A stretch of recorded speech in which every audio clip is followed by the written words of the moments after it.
আমার আজকে একটি ছোট্ট মিনি ব্লগে তোমাদের সকলকে অনেক অনেক স্বাগত। তো দেখো, আজ ছিল ছোট্ট ধীমানের অন্নপ্রাশন। তার জন্য বাইরের গেটটা দেখো কত সুন্দর করে বেলুন দিয়ে ডেকোরেট করেছে। তো ভিতরে ঢুকিয়ে দেখছি সব ফটো সেশন চলছে। আর আমি এখন খুঁজে বেড়াচ্ছি আমাদের সেই ছোট্ট খুদে সদস্যকে, সেই সদস্য যার জন্য আজকের এত আয়োজন। তো মা গেছিলো আমাদের সাথে, মায়ের কোলেই ছোট্ট খুদেটা রয়েছে। তারপরে আমরা খাওয়া দাওয়ার দিকে চলে গেছিলাম। এখানে চিকেন পকোড়া নিয়ে একটু স্টার্টার আইটেম আমি আর মেয়ে ট্রাই করলাম। যেহেতু দুপুরবেলা অনুষ্ঠান ছিল, খুব একটা স্টার্টার খাইনি, একটা প্লেট থেকে আমি আর মেয়ে খেয়েছি। তারপরে চলে গেছি মেন কোর্সের দিকে। মেন কোর্সে ছিল ভেজিটেবল চপ, সাথে ধনেপাতার চাটনি।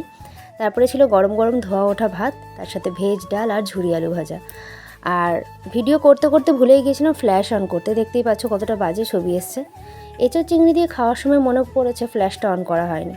তো এঁচোড় চিংড়িটা দুর্দান্ত হয়েছিল, এখন আমি বলছি এখনই জিভে জল আসছে। তারপরেই ছিল আজকে শো স্টপার মাটন বিরিয়ানি। আর মাটনটা জাস্ট ওয়াও ছিল, একদম জুসি আর খুবই নরম, দেখতেই পাচ্ছ। তার সাথে ছিল সাইড ডিশ হিসাবে চিকেন চাপ, যেটা আমি নিইনি, মেয়ের পাতেরটাই তোমাদের সাথে একটু শেয়ার করলাম। আর তারপরে চাটনি পাঁপড় দিয়ে খাওয়া সঙ্গ করেছি। মিষ্টি পান কোনোটাই আমি খাইনি, মেয়েও খাইনি। আর এই যে এখন বাড়ি ফেরার পথে এই আমার লুক ছিল। আর পায়ে দেখো খালি পা, খালির একটা কারণ আছে, চলো বলছি। Good evening. সন্ধ্যাবেলা করে নিয়েছিলাম বাড়িতে এসে একটু চাউমিন। আর দুপুরবেলা তোমরা দেখলে ফেরার সময় পা খালি, তার কারণ হচ্ছে ওখানে আমাদের গিয়ে জুতো চুরি হয়ে গেছে। অ্যাকচুয়ালি আমাদের না, শুধু মায়ের জুতোটাই চুরি হয়েছিল।